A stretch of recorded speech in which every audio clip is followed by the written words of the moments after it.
بسم اللہ الرحمن الرحیم۔ السلام علیکم ورحمۃ اللہ وبرکاتہ۔ عوف بن مالک رضی اللہ تعالیٰ عنہ سے روایت ہے کہ وہ بیان کرتے ہیں کہ میں غزوہ تبوک کے موقع پر نبی کریم صلی اللہ علیہ وسلم کی خدمت میں حاضر ہوا۔ آپ صلی اللہ علیہ وسلم اس وقت چمڑے کے ایک خیمے میں تشریف فرما رہے تھے۔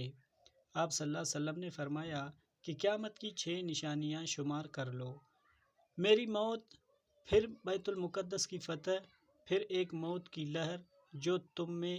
ایسے پھیلے گی جیسے بکریوں میں طاعون پھیل جاتا ہے، پھر مال کی کثرت اس قدر ہوگی کہ ایک شخص 100 دینار بھی اگر کسی کو دے گا تو اس پر وہ ناراض ہی رہے گا،